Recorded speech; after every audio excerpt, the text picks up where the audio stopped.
Welcome to Film Jury, where movies stand trial and the verdict is always final. In every episode, our roundtable of film fanatics becomes the jury, dissecting the visuals, the sound, the storytelling, and the performances as they examine every element that makes or breaks a movie, because every film deserves its verdict. Warning, this podcast does contain strong language and major spoilers are ahead. Court is now in session.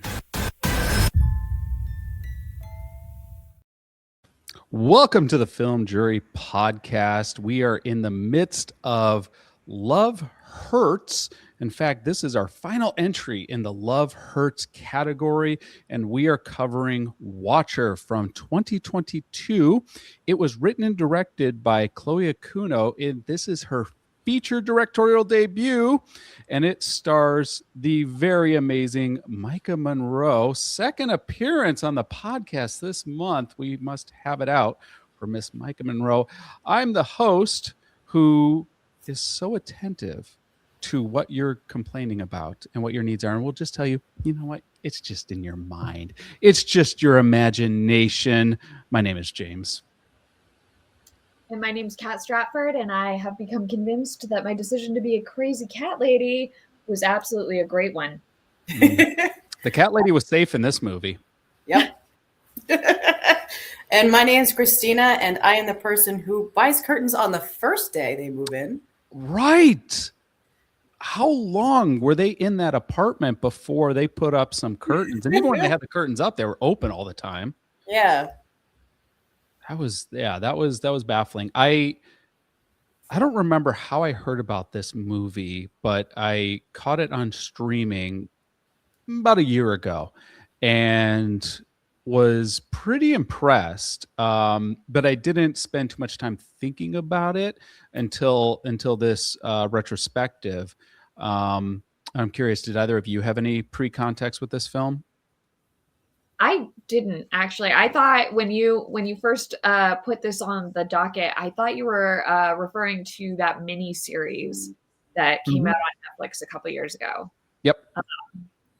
So I had no which was that mini series is based on a true story. So I went into it completely expecting a totally different thing. There's a lot of films /series /entertainment facets that have the word Watcher in it, and it's very confusing. So there's The Watchers, which is another film that came out around the same time. What about you, Kristina? I had not heard of it, like Kat said, until you mentioned it. Because you had mentioned the lead actress when we were talking about It Follows, I completely forgot that was the lead actress until about halfway through the movie and went, oh, wait, I know her. Really look like the same person. Yeah. It's crazy. Right off the bat, I was like, oh, there's that girl from the scene in the couch. I guess one grows up a lot since high school. You mean college? Mm-hmm. Because it was a college. She was in college. Confirmed by IMDb. College. Yeah, that's Miss Maika Monroe, and she has some looks in this movie. Oh yeah, every scene. I want the budget. The film's budget was $5 million. I have to imagine a quarter of that was on her stylist, because she looked fabulous in every scene, even in the disheveled scenes. She looked fabulous. I would say there's one scene where I didn't like how she looked, and that's just the opening scene. Oh, where they're in the cab? Yeah. Well, let's dive into it, because that's the opening scene. We have Maika Monroe and her. We find a husband, Francis. Maika's character is named what again? Julia. Which, by the way, they don't ever give their names until pretty far into the movie, which I thought was interesting. Julia and Francis. Yeah, it was the dinner with the coworkers, by the way, is when they first dropped their names. And that's a clip into this movie. But we have this couple, they're in a cab, they're in Romania, and it's very clear that Julia does not speak the language. She's isolated. And so whatever is on the radio, whatever the cab driver's saying, the cab driver's communication with her husband, Francis. She's not understanding any of this. So she is completely reliant on Francis to translate and to communicate, to bring her in, but he never volunteers to bring her into anything ever. No. Cat Yes. This like she's not just isolated. She's completely dependent. It really reminds me of when I first went through my hearing loss. I had a long-term partner at that time, and I would be completely reliant on him. Like when we would go to restaurants. This is before I like got pretty savvy with lip reading and context clues and stuff like that. I've since learned to like navigate on my own. Hence the cats. But like at the time, I was completely reliant on a translator, and it was not just isolating. I felt dependent on that person. Yeah. They end up there's a quick thing where he has to translate something the cab driver said, where the cab driver said she's pretty.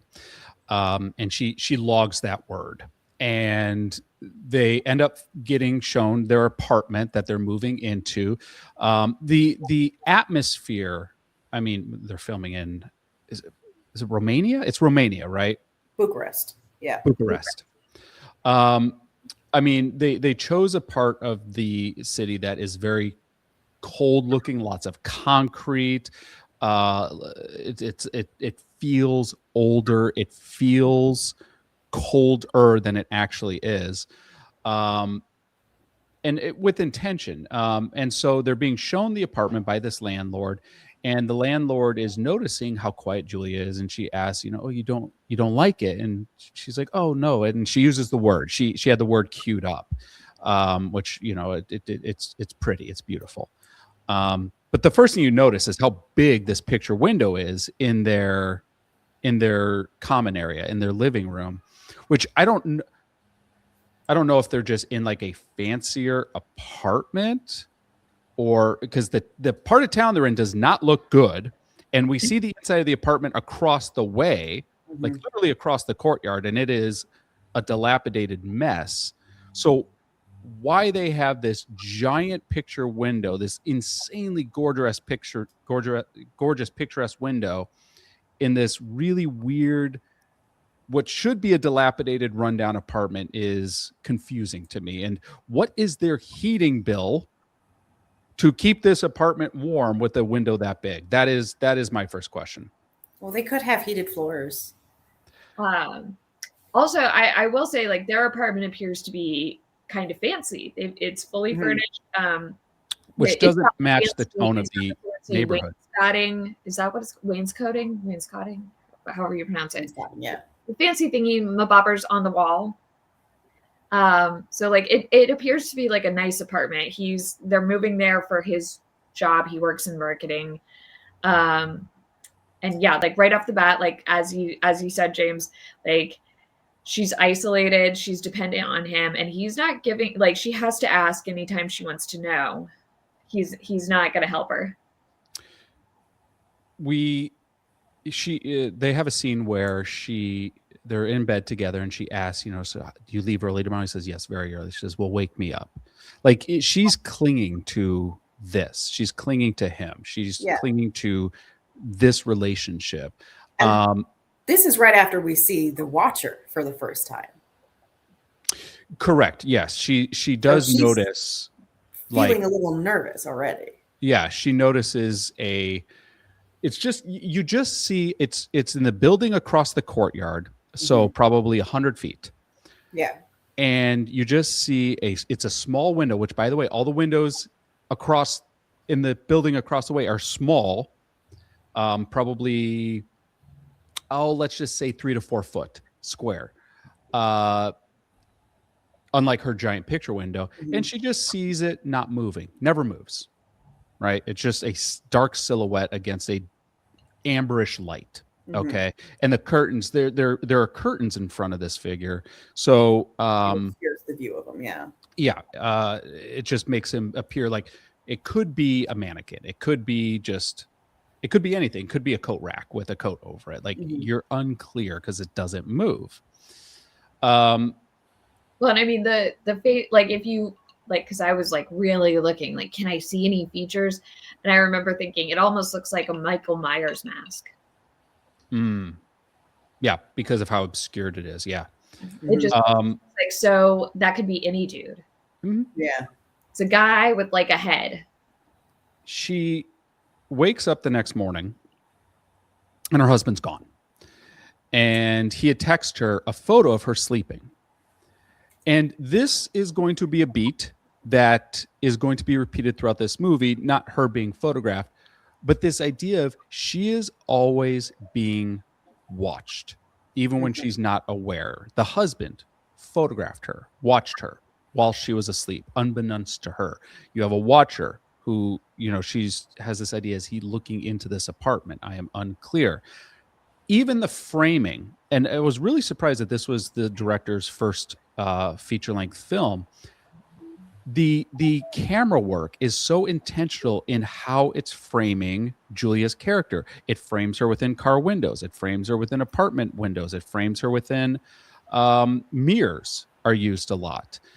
You have this shot, this beautiful shot where they show the title card, which is her and Francis getting it on in the beginning on their living room couch in front of an open window with the lights on. No curtains. And the camera's just panning out through the window, so they're now being framed in the window, right?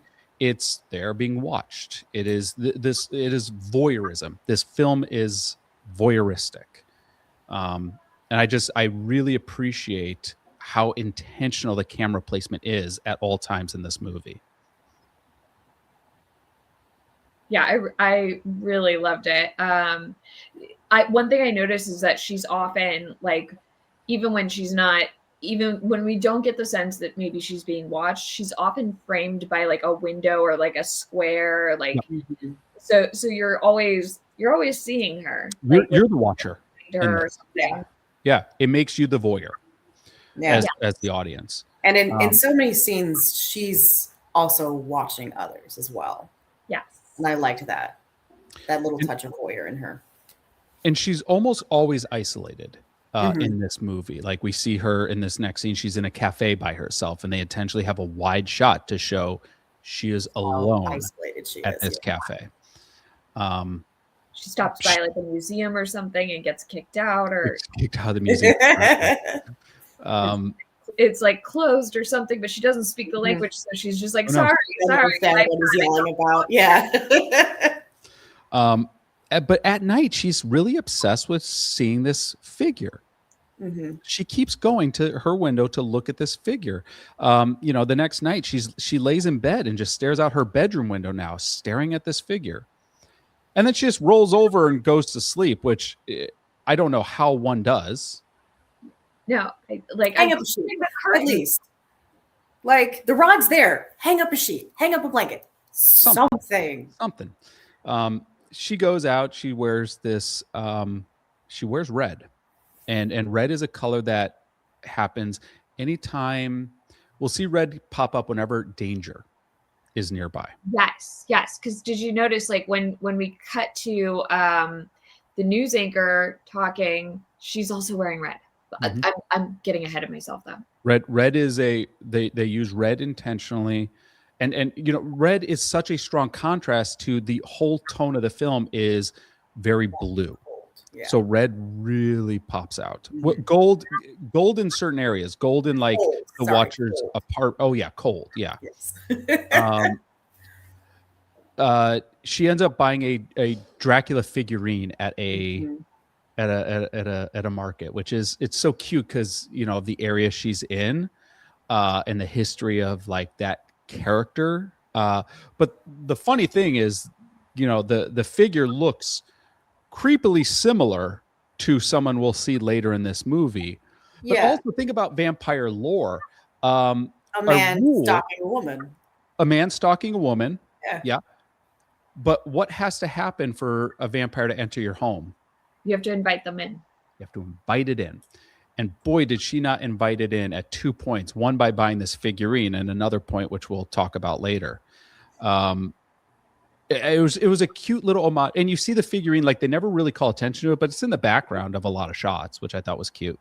Yeah. But she returns home to an open door at her apartment, and the camera starts to pan around the door really slowly to reveal a backlit figure, a masculine backlit figure. And then the landlord lady appears and tries to tell her in a very, very, very broken English that they were fixing her light. I don't know, the light was out. Yeah, in the opening scene when the landlord she walks in, flips a switch, nothing happens, so she goes and turns on the lamps. Which we don't understand what she's saying, but we see through her movements. Oh, okay, that tracks. Okay, yeah, you're right. And then when Jules actually enters the apartment, she's like hesitant, flips the lights go on overhead. Yeah. Why that guy just chose to stand there? That's standing there staring out the door instead of like at the landlord who he's probably conversing with. You could set a lady at ease, right? Oh, yeah. Excuse me. I do wonder if this is a little bit of a warped perception because of her paranoia, where she thinks he was standing there looming and menacing. Mm-hmm. I kind of wondered that through various parts as well, like what it the down in your protagonist. Mm-hmm. You don't know if you can trust her yet, right? Yeah, no, she might not be a reliable narrator. Mm-hmm. We then cut to her in a stunning red dress, drinking wine alone in full regale. Like, yes, phenomenal. It's amazing. It's a satin red dress. She is poured into it. It's a good dress. I want this dress. Oh, yeah. I just have to compliment her. Like, she's really managed to avoid the STD demon so well that she's all the way in Bucharest in just a full glammed out. It's gonna take a while for him to catch up. It's gonna take a long time for this thing to get her. Yeah. Mm-hmm. In Bucharest. She decides, you know what? I want to see. Here's the interesting thing is you could watch this and you could say, oh, she's just seeing if this guy is still there watching her. But you can also just read this as she's spying on this entity as well. She turns off the light. She doesn't want to be seen. She wants to see. She wants to see but not be seen. She is now the voyeur as opposed to the voyee. The husband ruins it because he turns on the lights in the apartment. You can't spy on people when your lights are on. That's espionage 101. Yeah. And she just says, well, I was just people watching. And then we get the same shot we had in the title card, which is the camera pulling back from that big window. Mm-hmm. They go out and they're walking around the market, and he gives her a gift. It was called was it Gaiachil, which looked like a little flower thing. Yeah, a boutonniere. It says spring has arrived. Can't you tell? The snow is falling. Yeah. And they see police and they see coroners. And there's a man sitting in the back of this ambulance just glaring at her, unbreaking. And they find out on the TV news that there was a murder. And it was that guy who apparently found the body. Mm-hmm. And well, actually, we don't know that it was that guy yet. At the time that we find out that there was a murder, all we know is that there's a killer nicknamed the Spider. The Spider. Well, she finds that out at the dinner party in the next scene. Yes. But they're just watching the TV news at the when the Francis tells her, oh, apparently that guy found the body. Yeah. And it's worth noting, like in the background when she I want to say when she's watching the news, there's a plant behind her in various scenes, and it's a spider plant. It's a spider tree. Nice. Also, I did want to point out when the husband turns on the light and is like, what are you doing? And she's like, people watching. I like the way that she says it could almost be interpreted as like she's people watching or people, watching. Like, I love that it was almost like it could go either way. Mm-hmm. Yeah, I like that. Which is something to play with the entire movie. They end up hosting a dinner party for some of his coworkers. And sorry, I do want to say one thing about the TV news report. Yeah. So I am relying a little bit on Google Translate and what I can understand, because I was hearing words that sounded very almost Italian. So I looked up, I specifically heard the news reporter say decapitat, which at Google Translate means decapitated. So like when she actually asked her husband, how did she die? He says, they didn't say. They didn't say. Okay, so they did say, and he didn't. I think they did. Yeah. Okay. And I am relying on Google Translate for this, but I got the sense he was holding stuff close to the chest. There's a few times in this movie where like he's asked to translate, and I don't think like there's a hesitation with him or like a look in his eye where he's debating on whether to lie or not.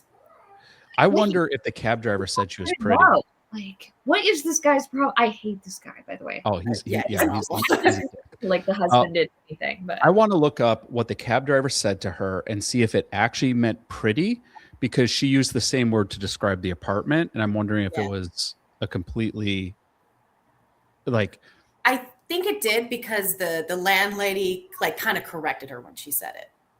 Like corrected the pronunciation of it. So I do think it did mean pretty. Okay. I think in that scene, like when her husband was like, oh, he says you're awful and he hates you, he was joking. Yeah. And just kind of like trying to lighten the mood. Yeah. So we're at this dinner party, and here's what's interesting about this dinner party is it's one of his coworkers and one of his coworkers' partners. Yeah. She's watching them speak because none of them are speaking in English. Mm-hmm. And they're all talking about their work. And even this other person's partner is engaged in the conversation. The only person isolated is Julia. We learned a little bit about her, that she was a failed actress. Mm-hmm. And she's, so she had a career that didn't pan out. So she is dependent on him a bit financially is the frame we're getting. Well, we don't know if she's a failed actress. We just know she was an actress, because it could have been that she chose to give up acting to follow him to Bucharest. Either way, she's not. You don't get the sense royalty checks are coming in. Right. Yeah. No. And at one point, like, so they start talking, and at one point somebody like apologizes to her and says, "Oh, sorry, what we're talking about," and it's not her husband who does it. It's another guy. It's like the boss or something. Yeah, his coworker. Yeah, it's an important distinction, because we find that his partner also speaks English, meaning they could be having the Francis speaks English, and both the other people at the dinner party speak English, and they're choosing not to. Mm-hmm. That is wildly offensive. It would be so like I would lose my shit instantly. Like the outrage I felt watching this, just because like I've been in this situation before, just as like a non-hearing person at a table with hearies. Like I've been in this exact situation before and had my partner like kind of sometimes it almost felt deliberate when I would get left out of something like a joke, and it just it's the worst feeling ever. Like, so I was just like marinating in rage for that. And like being put into a situation where you constantly have to ask, like, what are you saying? Like, I want to be included. I'm here. Include me. Like, I can't imagine. Like, that's got to be so frustrating. She learns, because they do start to talk in English. She learns a little bit more about this murder. And they're saying, well, this is related to this killer known as the Spider, and he cuts women's necks, and he cut this woman's neck so deep that her head came off. And it was essentially decapitation. Yeah. And then they just like went back to speaking in their native language and laughing, like they're having a gay old time. And she just decides to leave, and she takes the trash out, and there she meets her neighbor. Her next door neighbor named Irina, who we heard briefly in an earlier scene, maybe Yeah, having the walls are sex, thin. Probably having sex. maybe having very aggressive, rough, painful sex. Who knows? And Irina asks her, he says, can you hear me through the walls? And she says, no, no, no, no, no. Can you hear me? And she says, you're suspiciously quiet, which I thought was a delightful play of words. Um, like, yeah, you're way too quiet. Like, that is not normal. And she says, anyway, just bang on my wall if I'm making too much noise. So Julia heads off to do what any actually intelligent protagonist does, is gets on Google and starts doing some research, which is always great to see in film. And She's by a big old window when she's doing it too.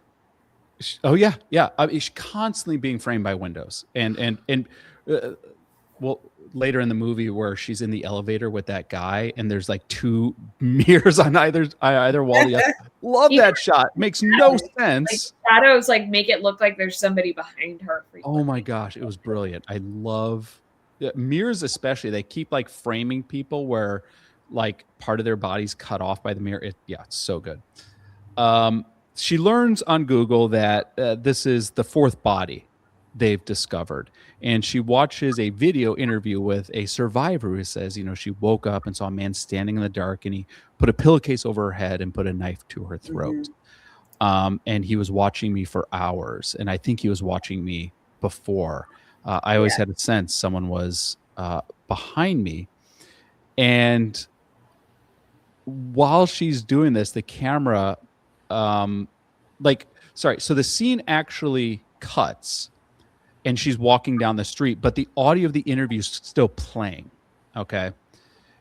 And while we're hearing the audio of this interview, the woman talking about someone watching her, someone being behind her, the camera actually switches to a rear angle behind her walking, like right behind her head. And I thought that was so good. I absolutely love that.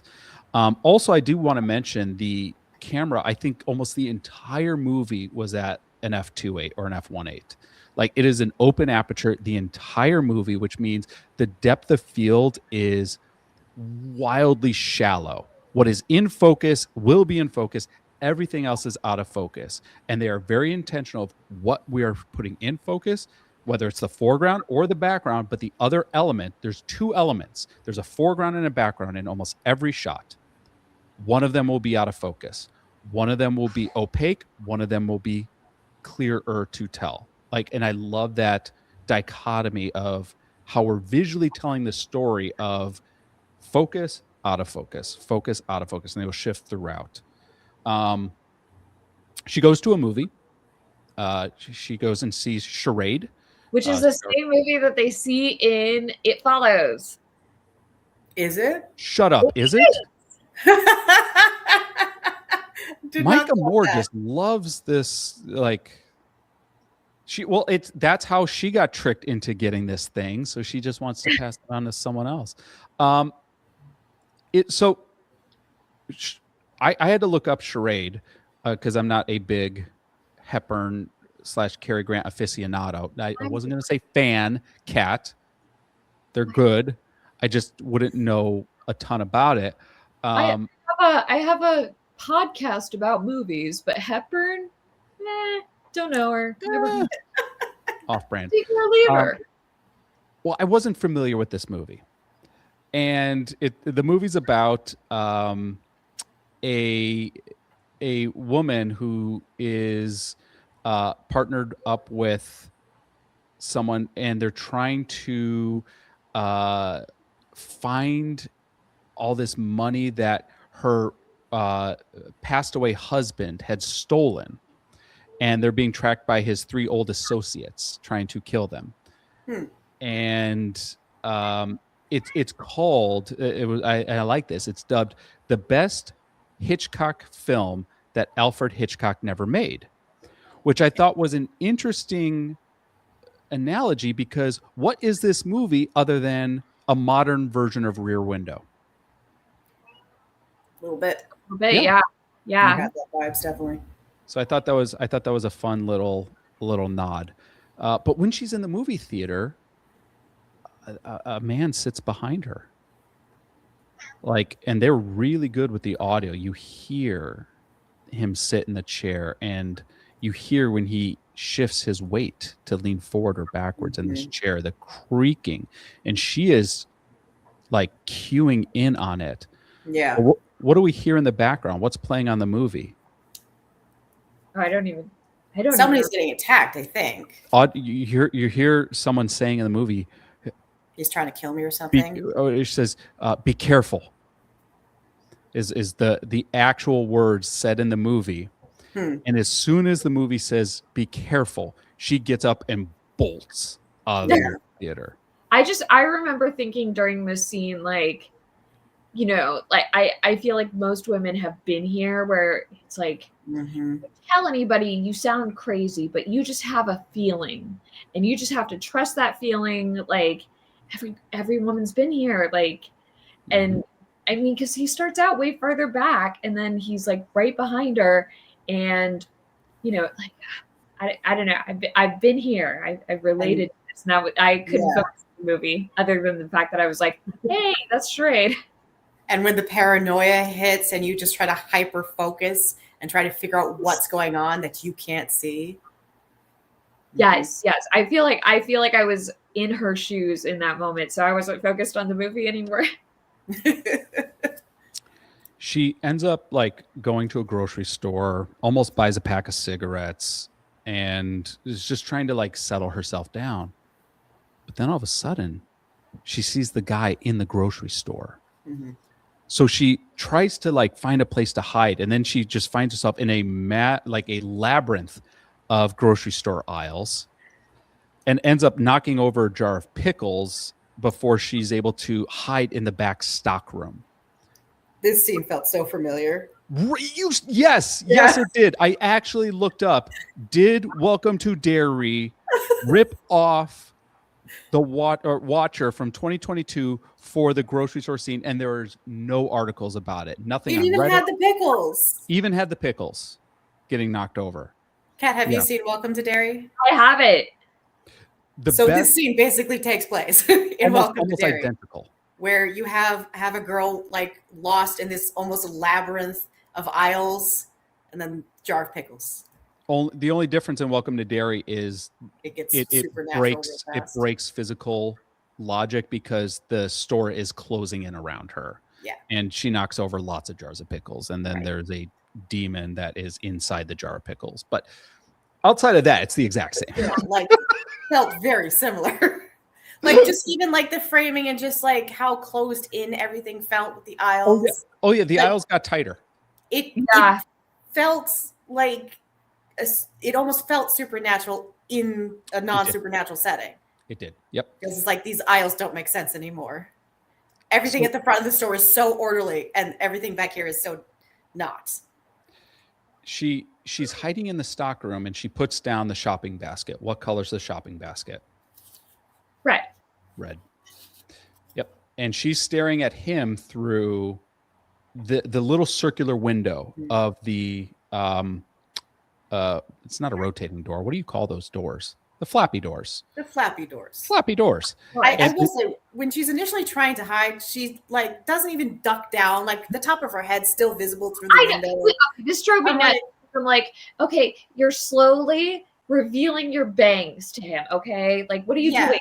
Because like, it just because you slowly are seeing doesn't mean that he's slowly seeing. He's seeing like everything from here up, sister. Like So I'm not sure what the point of this number was, but like the question is, and I'll ask it now: how much does she desire to be seen? I did wonder that often. Because she's not seen by her husband. She's not seen by her husband's friends or his colleagues. She is isolated all the time. How much does she desire to be seen? And even though being seen is in imminent danger, the desire is still there. That made me like, I had that thought with me since I saw the Dracula figure. Because in the Dracula story, you have the Mina figure who is allured by Dracula. Yes. Like, and it is because of destiny or rebirth or whatever, but like that reciprocity of gaze. Yes, because in Dracula, very specifically, Lucy got first because Lucy is like, come hither. Mm-hmm. I'm sorry for quoting.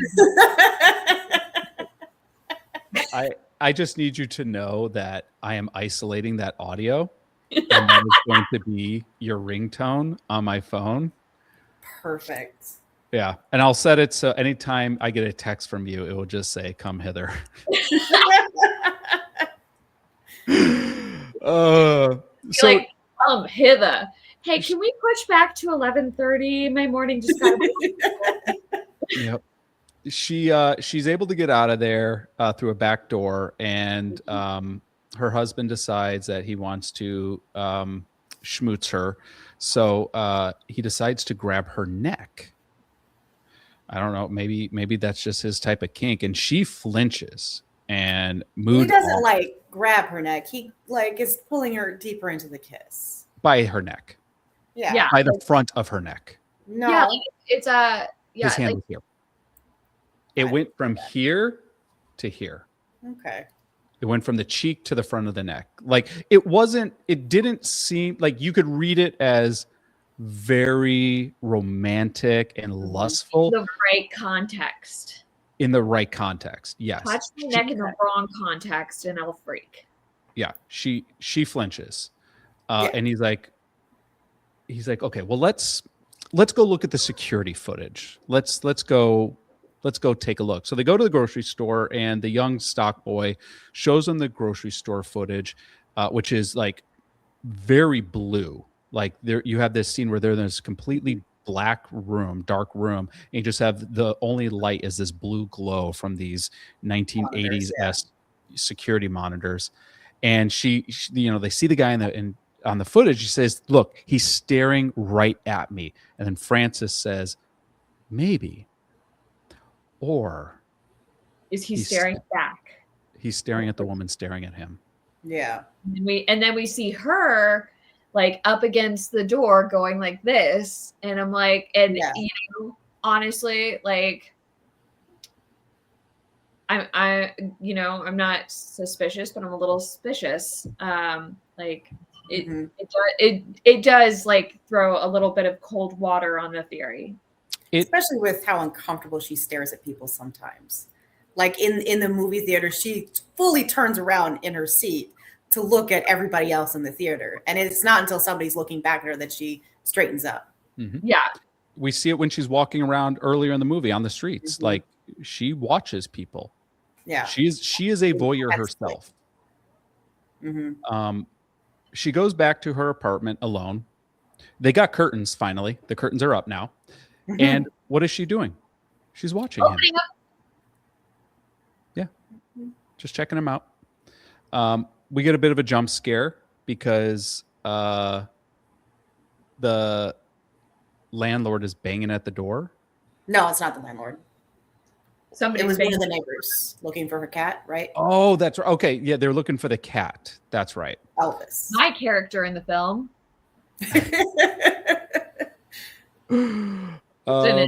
Cat lady. So she but the way they do it is really scary because it's like knock, knock, knock, pause, knock, knock, knock, and then the knocking's getting closer and closer and closer. Yeah. As he's going down the hall. Yeah. And so like when we find out that it's just a crazy cat lady, we're somewhat relieved. Of course, the crazy cat lady is only speaking Romanian.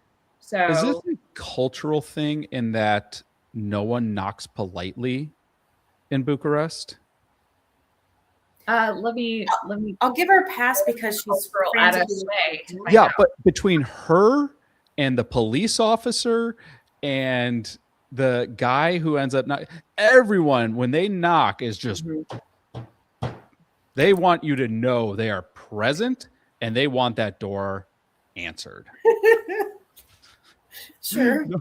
No one gives a okay. None of that. No jovial knocks. That's that's all I'm asking for. she has a quick conversation with Irina, who talking about the guy that Irina Quick conversation. They hang out all night. Yeah, like they. Well, so they hang out all night, but like the conversation about the guy is quick. Yes. Okay. There you go. And Irina mentions, oh, he's a scary guy. Mm-hmm. And but Irina seems confident. She's like, I can handle myself. And when Julia pries, like, what do you mean? She's like, pew pew.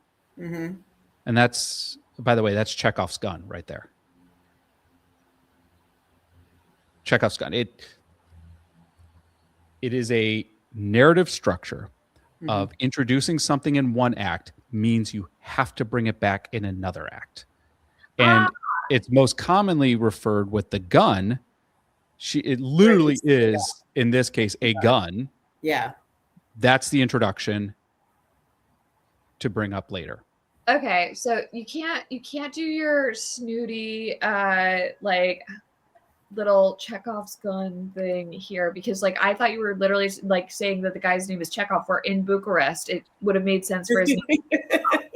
Like it's literally a gun. Like we're talking about the ex-boyfriend. I think his name was Christian. Yeah, it doesn't matter. She's back at her apartment, and she opens her curtains, and sure enough, he's watching.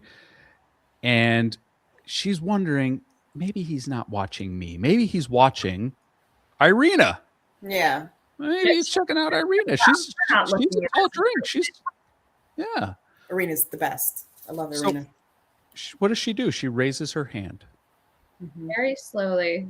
Yeah. Chicken shit wave. Yeah. Hey. And nothing happens. So she starts to turn away. And then. Hey there. Ho there. Across the hand comes off. Back. It is so freaky. As soon as I can't remember if there actually is like a musical element, like if they do a dong when he waves back, or if that's just in my head. Minimal score. Very minimal score. Intentionally minimalistic score. Quite intense. Okay, in my head, when he puts his hand up, there's a dong dong dong. That it's the Law and Order dun dun. Like that is, dun, dun. It's the confirmation. We've up to this point in the movie, this can go any direction. This could just be her misreading. This could be imagination. This could be hallucination. Like this could go any direction. That's our confirmation. Yeah, right there. It's the IC. And we took a while to get here. Like this was a bit, and you know what? Delicious too. This was a savory, tasty buildup of a confirmation, and I love how they filmed it. I love once again the shallow depth of field, where they're shifting from her focus on her to focus on him when she's looking, when she's not. I love this scene. I thought it was played perfectly. Oh, so, it's so good. It's so good. She tells Francis, and what does he do? He just flips off the window. Yeah. Cool, bro. I hate her. Is it possible to file for divorce on someone else's behalf?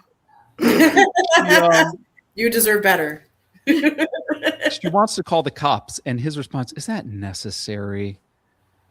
Is that necessary? Francis. I hate him. Francis. I hate him so much. So Francis and the police officer go to this guy's apartment. And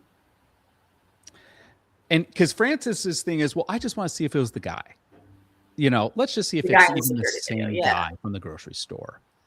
So he comes back and she's like, well, was it the guy? And he says back to her, this is where he really had me. Oh, this is where I would have gone to jail, because he says to her, what does it matter if it's the same guy? What would it even matter? And he has that look in his eye, the should I lie to her look. Yep.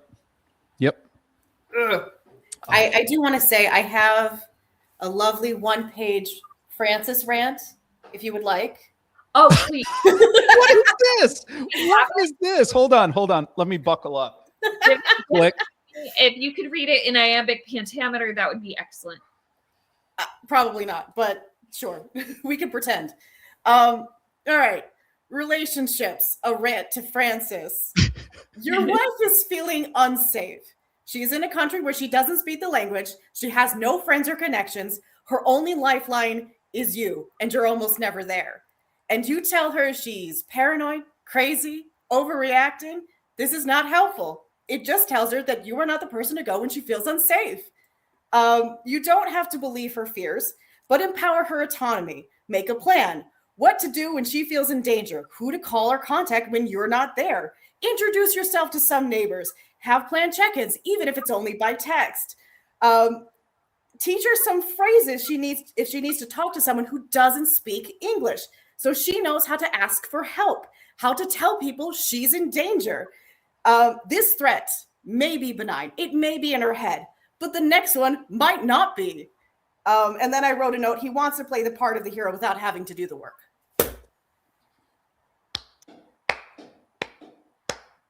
Indeed. I was really, really mad at Francis. I hate him. He's I hate really him. shit. Which I know he's supposed to be, so we're more sympathetic to the main character, so her stupid decisions are more rational to us, but I thought it would have been an interesting choice had he been overly helpful. It would have made us doubt her more. Yes. That would have been an interesting play. I agree. Because then well, we'll get into her stupid decisions. We would have been more critical of everything else that goes on. Yeah. It wouldn't have worked with the isolationist focus of the movie, but it would have been an interesting.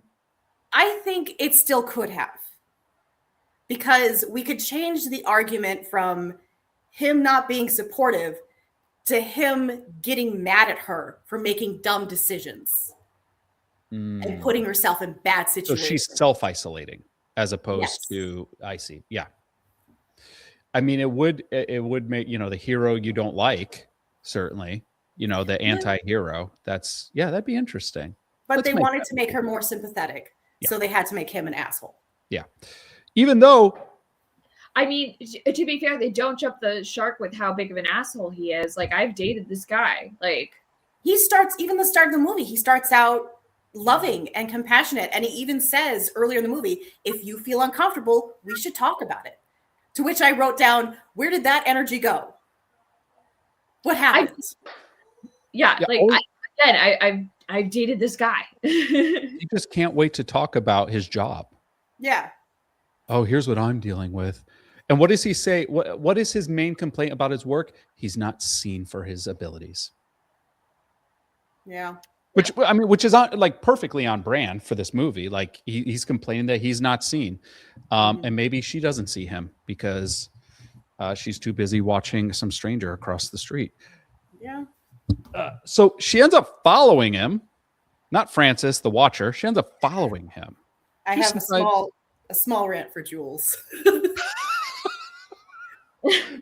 Should we play some music undertoning this? Well, this one's a lot shorter. It's one sentence. Do not stalk your stalker. End of sentence. Yeah. That's Kristina poignant advice. Queen always. Yeah. Jules does not have survival instinct. She follows him. Where does he stop at? An auto service shop with a big old red sign. Mm-hmm. She follows him to the interaction is hilarious. It's a door kind of at the bottom of a stairwell, and she's like, "What is this place?" And there's a guard there, and she's like, "What is this place?" And he's like, "It's the museum." And she's like, "What kind of museum?" He's like, "It's a club." And it's a strip club or a sex club. Unclear. It's red light district. Why do you stalk your stalker and follow him into a basement of an unknown creepy building? Yeah, these are questions. Why? These are good questions. The whole time I'm just like, what are you doing? Stop doing. Yeah. Again, once again, we have a protagonist with the self-preservation instincts of a fart. Yep. Mm-hmm. Yeah, not smart. And she's just now coated in red light because we are literally in a red light district Yes. facility. Oh, and I love this club, by the way, because of course, like once we go in, the strippers are encased in glass so that you can watch them. But It you is cannot a peep show. touch. Turns out he's a janitor, I guess. I don't think he is. He's playing with the mop and bucket. You think he just went in there just to play with the mop and bucket, or to like juke her, I think. I think he was stalking Irina, and he like decided to get the mop and bucket so that he would look like he's. Because he wasn't wearing any uniform, and he didn't take off his jacket. I didn't even read. Okay, so that was subterfuge. Yeah, I think that's the impression I got, that he was stalking, more than just her. Because we find out that Irina works there. Yes. I assumed he was the cum mopper. No. Gross. Thank you for that vivid imagery. He was sitting on that for so long. I was so proud. I got it wrong, though. It was the jizz mopper. That's what they called it. What was that for? Was that Clerks or was that? It sounds like a Clerks thing, but I haven't seen it. It was one of the Kevin Smith movies, and it was Kevin Smith. If you're watching this, like if you're one of the 3 people, let us know. We're 4 now, based off our latest. Hi, hello out there. We're famous. It was the original Clerks, and it's Randall is asking. He's pontificating on what an average jizz mopper makes.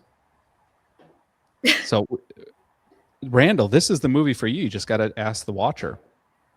So, he doesn't know because he's not getting paid for that. He's just stalking. He's doing this like just for free.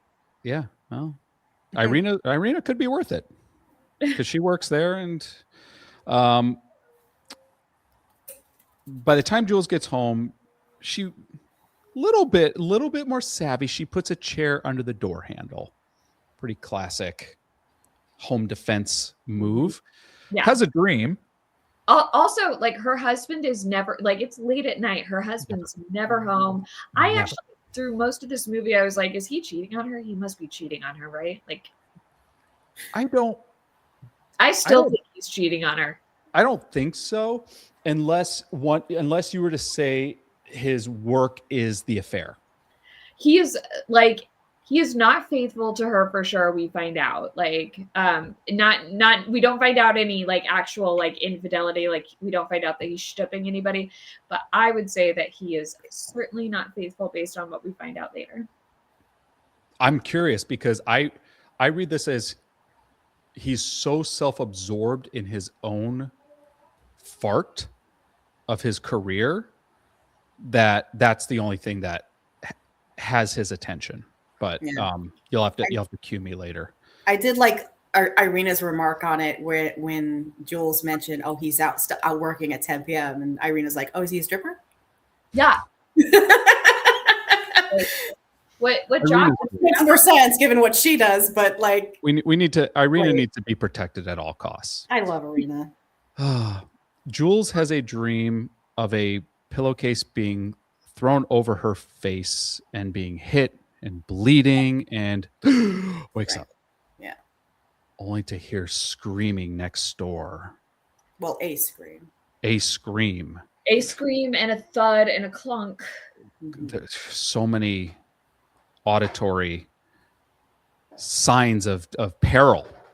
Mm-hmm. And so she bolts next door, and she's not, trying to get in. And finally the landlady gets there, and like all the neighbors have come out of their apartments, like, what is going on? And they all go in to the apartment, and it's just a lamp that got knocked over. And there's Elvis. Yep. There's Elvis. The cat. Yeah. The cat that the crazy cat lady was looking for. And they're like, Elvis knocked over the lamp. That's what you heard. Who's actively looking at something. Licking. We don't find out what he's looking at, but licking. I assume blood. Yeah. I assume Irina's blood on the ground. And this, I'm going to go back to my rant. This is where a plan would have helped a little, like to know a phrase or two so she could contact the landlady immediately instead of like going over there herself, Yes. like to give what's his name less time to cover up ish. Yeah. I agree. So, but after this, we pretty much cut to the next day. The landlady is like yelling at Francis, the husband, in Romanian, and we don't need a translator to know that she is saying, "Could you get your crazy bitch to like stop being a crazy bitch? Like, Yeah. woke all of us up with her crazy bitch antics, and we don't appreciate it at all." I do like in the apartment scene, she does glance towards the closet though. She does glance at the closet. And Does nothing. Does nothing, but she looks. Well, and let's pause there, because why does she not do anything? She's publicly being embarrassed by all these neighbors seeing her as a crazy person. And for someone that's already feeling isolated, that already doesn't speak the language, like her psyche is fracturing to the point that she is questioning her own reality of what's real and what's not real. Yeah. Did I actually hear something? Am I actually imagining this? She's gaslighting herself. Mm-hmm. She is.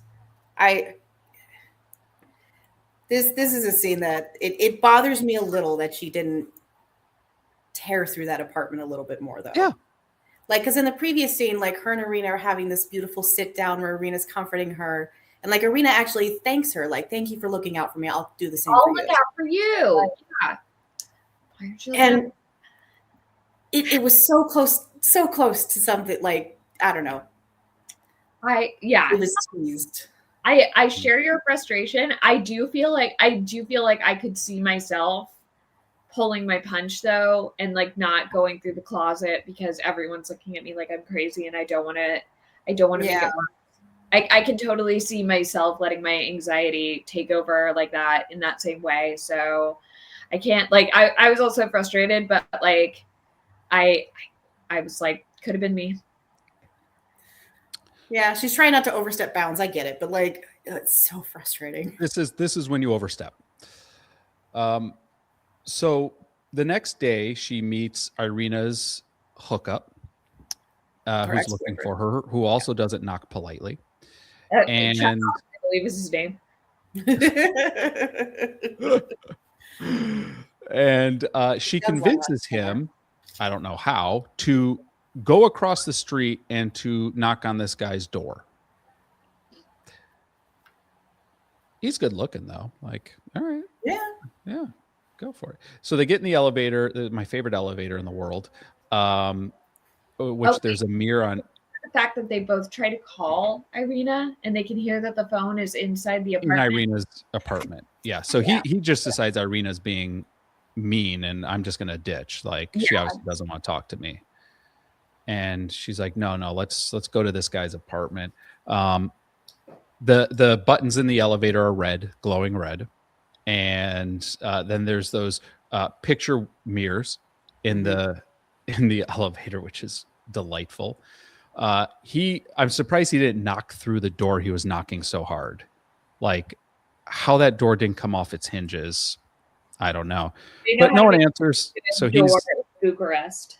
Yeah, he's out. And then like none other. Yeah, she decides to knock, and an old man opens the door. No, that's not who we've seen. And she's like, she apologized. I'm in the wrong place. And she goes to leave, but then there's the watcher in the stairwell. Yeah. Right there. So she bolts, and next thing we know, the police are at her door. Francis is there for that. He's only there when he gets in trouble. Of course. He's never there when she needs help, only when she can be criticized. And with the police is Daniel Weber, who is filing a complaint, a harassing complaint, because of what she's doing. And the police officer's like, listen, why don't you just shake hands and let's be done with this. So what does Daniel Weber do? Extends a hand. Also, I want to point out, Daniel Weber was in Crimson Peak as well. that has no connection to this. We watched this whole movie. Except for the fact that we covered it. We're the only connection. Are you saying that the Dimensions knew we were going to cover both those movies in the same month? Actually, this is the first time we got a full close-up of his face, and we see that it's the guy from the other February movie. Because we've been talking about how, like, Maika was in It Follows the whole movie. What did he do in Crimson Peak? He's the PI who's like, he's Mr. Holly. He is the PI. Oh, you're right. He's in a bunch of stuff. He's like, anytime they're doing a Dickens adaptation, they call him up. Yeah, I mean, his face is so froggy unique that it stands out. So good observation. He extends a hand. It's an invitation, and she accepts. She invites. She literally, his hand crosses the threshold of the door, and she brings it in to shake his hand, and then he's been invited. That you've invited the vampire in. I do want to note he doesn't look at her. Never once. No, he's constantly like looking away and at the ground. At the ground. But like you can tell how angry he is. Like there's such a tension in his face because she stepped into his territory. I feel like the whole time the actor is biting the inside of his cheeks to make that face. Like it's very pursed. Mm-hmm. Yeah. He's got a face. He's got a face and a face. You're not going to see him in any rom-com leads. They never. But the news, she's watching the news is on, and they say they caught the spider. Mm-hmm. Oh, sorry, no, she's at a cocktail party, and they mentioned that, oh yeah, on the news they said they caught the spider, and at this cocktail party, people are just laughing. They're just joking about this the murderer, serial murderer, and none of it's in her language, and she's just once again isolated. Like it's all every conversation is just blending into noise. It is nothing. Later, this is the part where I say that like we see that the husband is like super not true to his wife, because like this is where she learns that they have like a little inside joke about her at the office. Mm-hmm. So they're joking back and forth about the Watcher, and she's been trying to learn Romanian the entire time, so she's picked up a word or two, and so she's like, wait, what did you just say? Like she gets the idea that they've just told a joke about her. She heard half of it, and she's like, what did you just say? And they're like, oh, nothing, it's just a joke. Yeah, he tries to brush it off. A work joke. Yeah, like 5 people in a row are like, no, it's nothing, don't worry about it. And she's like, and she finishes half of it. She's like, at least I have the Watcher or the spider to keep me. Like, is that the joke? And she storms out of the party. Understandably so. Right? I'd be so furious. Like, I'm scared for my life. And you guys are making jokes about it, like my work. Like, keeping me company. Like, so in my mind, even though he may not have like dipped his wick anywhere, like you're not being true to your wife. Yeah, he clearly is not emotionally or physically like he is physically available for sex, but he's not physically available in his presence, and he's certainly not emotionally available. No. So one would ask what the attraction is, but money, I guess, if he can afford that apartment. He doesn't seem successful. That apartment, whilst nice, is in a shit part of town. Unless that is a nice part of town. A nice part of town. How she wound up there, because she's fine. Like she's quite attractive. He's a boy since high school who can't impress his boss unless he's making fun of her. So like that's his in it work now, is like making fun of his wife. Ugh, I hate it. Yeah. So she throws a little what? She throws a little fit and knocks over a bunch of champagne, and she's out. I mean, waiter, drop that champagne. Yeah. Mm-hmm. She ends up on a train. And And she then, hears, so before she even gets on the train, she's in the like metro station. yeah, Hears a cough from behind her. She looks over. She doesn't see nothing. anything. She knows that there's somebody there, but she Mm-hmm. doesn't see. So she gets onto the train. And then, like, as some time goes by, she looks over and Holmes is on that train. But Daniel. Does the train stop first? I think the train stops first. She sees him, then the train stops. Okay. And then he comes over, sits there. I do want to say one thing. Like, I love when they do shots of moving trains because it is so disorienting when the cars, like the doorway of the cars, and it looks so cool.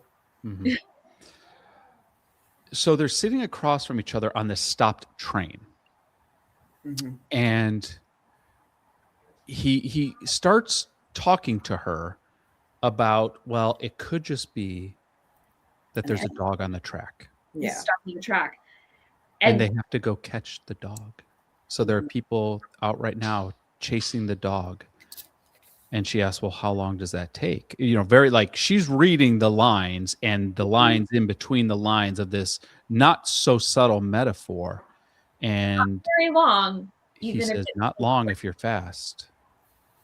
Yeah. Even if it feels like longer.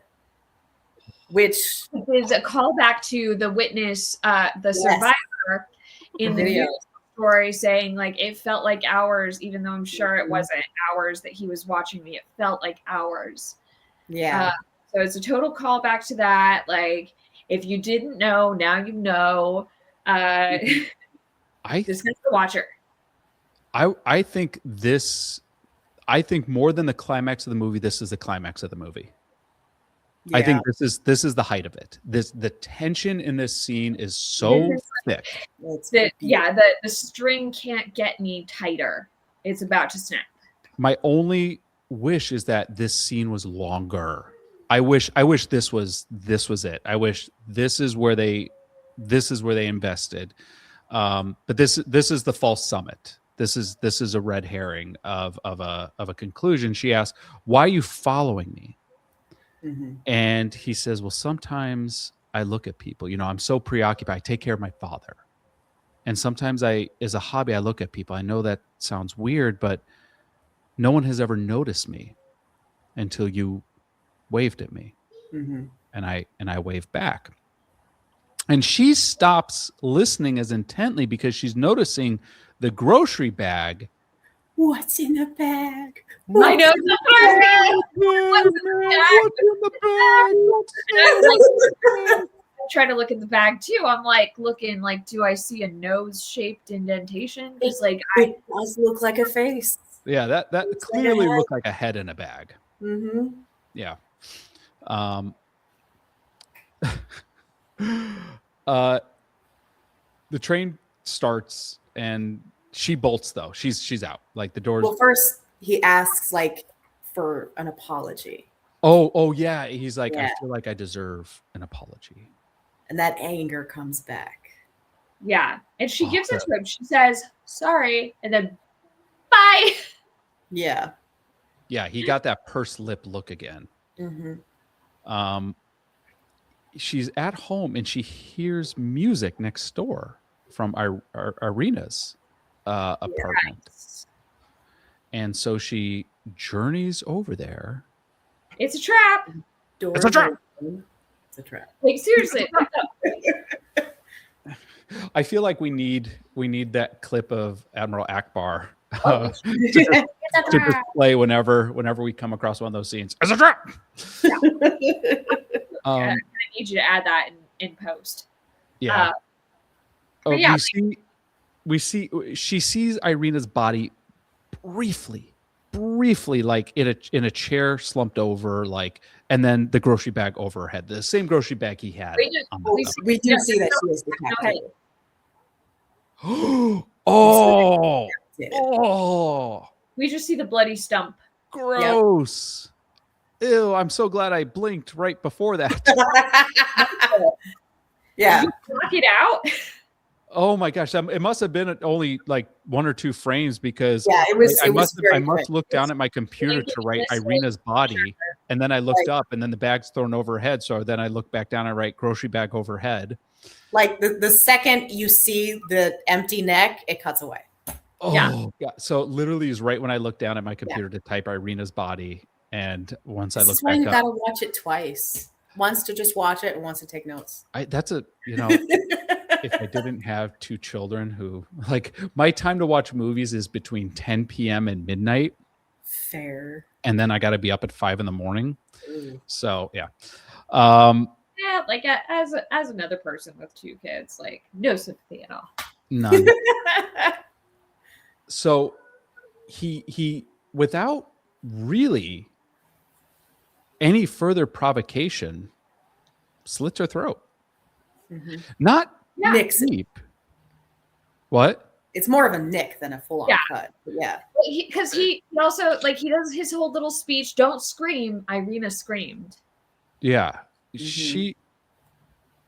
She bleeds a lot for a nick. Like this is artery. Well, there's a lot of blood pumping in that area.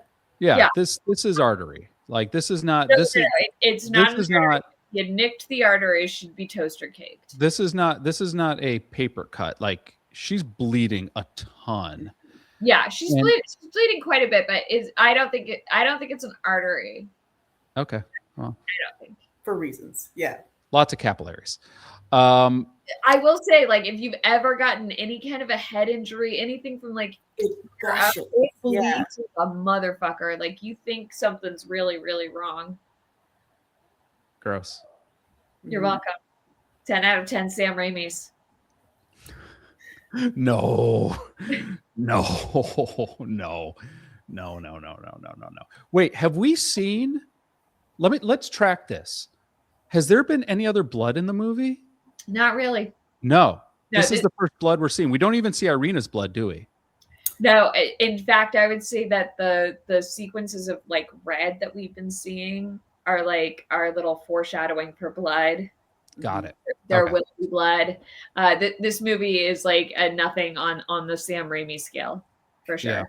Yeah. But still tense. So she's in this like curled, almost fetal position on the bed, bleeding, and he just mirrors her and lays right next to her, face to face, body to body. Like he puts his arm up in a way that completely.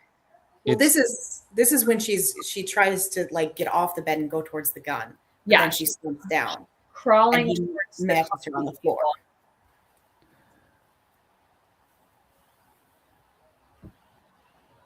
So the boyfriend, because we cut to him. Yeah. Wait. First, we believe that we've just seen her die. Like she. Oh yeah, because you see the scene of them laying together, and the blood's just pooling. And like she gives a little shudder, and her eyes go dead. And he gets up and he washes his hands. And so we think that is the end of our girl. Mm-hmm. And he also sees someone across the way watching. And it's so funny because like when I see him look out the window and I see a head in the other window, I thought at first that he like maybe has been doing this as like a performance for his dad. Maybe his dad is like the real watcher and he's been like, watching this. But then we see, no, it's like a little girl across the street. It's a kid. And so we see him kind of identify her as like a potential next target. His hands, very casual. And then of course next door we see Francis the fuckwit gets home and he finds that like his wife had been in the middle of packing but is not there now. So yeah, because he hasn't seen her since she stormed out of the party. Exactly. So he's like upset. He calls her and hears her ringtone coming from a apartment next door. So naturally he pops out to the hallway where he sees none other than Dracula coming out. Daniel. Dracula, tomato. And Daniel makes eye contact with him as he's like about to close and lock his door. And they're looking at each other for like a second. And then all of a sudden there's a loud bang and a bullet hole ruptures and appears in Daniel's shoulder as he, flinches back. and then another one that sends him all the way against the wall, and he slumps down, dead. And then who do we see holding Chekhov's gun? Julia, now wearing a amazing red outfit. Yeah. Wow. Now red. Stunning lady in red. And then she says, "Damn it, Francis, I want a divorce." End credits.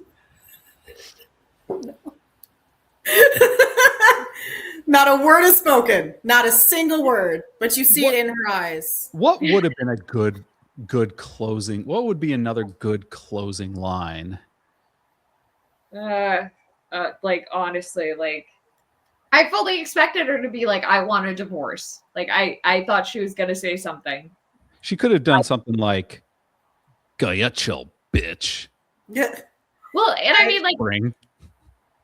I think about that scene where we are with Irina, and she's like, you know, hopefully it's all just a big misunderstanding, because what good is it to say "I told you so" if you're dead? Right. Hardly worthwhile. And of course, like, that's a bit of foreshadowing, but that's what her eyes are saying to Francis in this moment. They're saying, "You will never win another argument with me ever again." Yeah. Well, I got the gun now. And I do want to say, like, this scene, or this sequence of scenes, that this is what makes me think that maybe she didn't quite fail as an artist, that she gave, or as an actress, she gave up being an actress, because it would take a decent amount of acting to convince him she was dead. To stop, I don't know. That was get an dead in the eyes. insane amount of blood. It was an insane amount of blood. I read that she's going to be dying soon.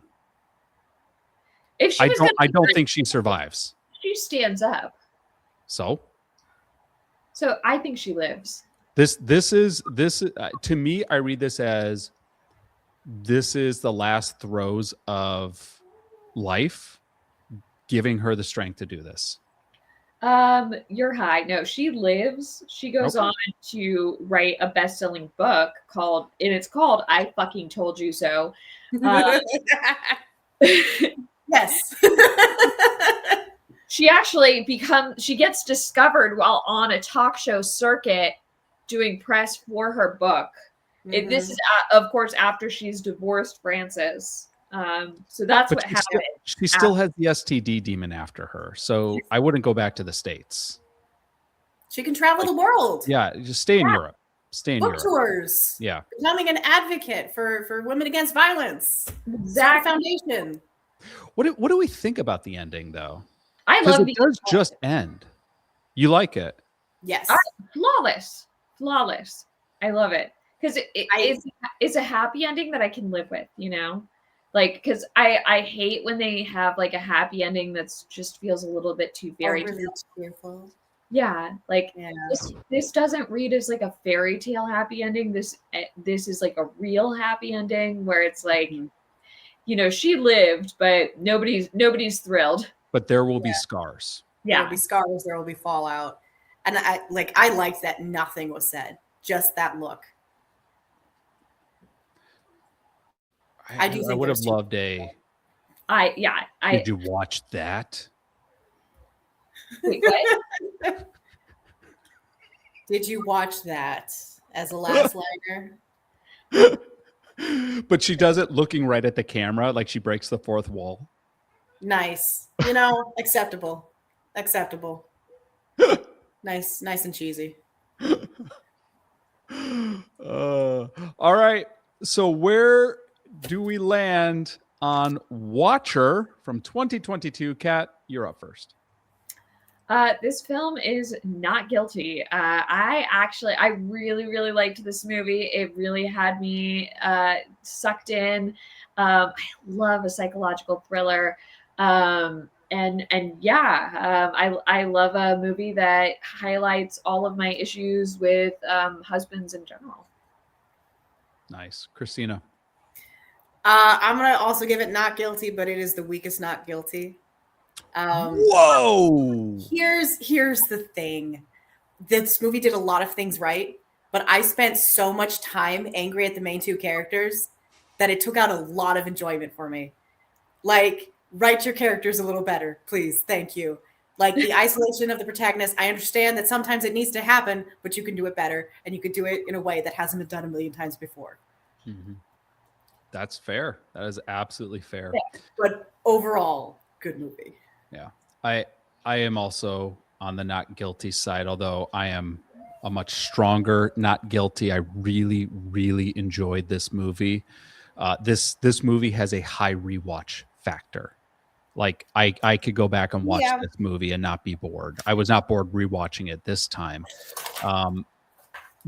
My only critique outside of Kristina's note was I feel like the height of the movie was not the conclusion. I feel like the height of the movie was that scene on the train. And even though like that gunshot like rocked me, like that was so powerful, it didn't have the tension. It was a jump scare. It didn't have the tension and the thickness of that scene on the train. Like that's the height. I needed more there, or to extend that into what the finale was. But I mean, that's just a creative difference at this point. Like this was such a fun movie. I love the cinematography. Like I said, I was so impressed that this was a directorial debut. This director did something for one of the VHS series, but I haven't seen most of those, so I have to go back and see which one she did. I think she did part of VHS 85. But yeah, I want to see more from this director. Like this is a director who clearly has a style, and that style is integral to how she tells stories. And that is not substance. That's like, or sorry, that's not just style. That's style with substance, and that I appreciate. So men do better. Men do better. Men do better. That's, you know what? That's every film of The Love Hurts is men just need to do better. A little bit better here. Tune in March where we're going to do 4 films just on the patriarchy and the amazingness of the patriarchy. This is why we choose the bear. It's gonna be anti-matriarchy month of March is what we're gonna anti-matriarchy March is what we're gonna do. But actually we're doing meta March, meta films that have a breaking of the fourth wall and how we understand the genre itself.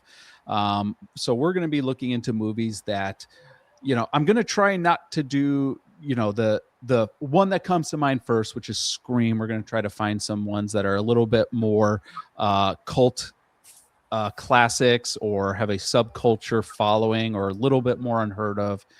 So stay tuned for that. And from myself, from Kat, and from Kristina, thank you so much for tuning in, and we'll catch you all in the next screening. Take care, everyone.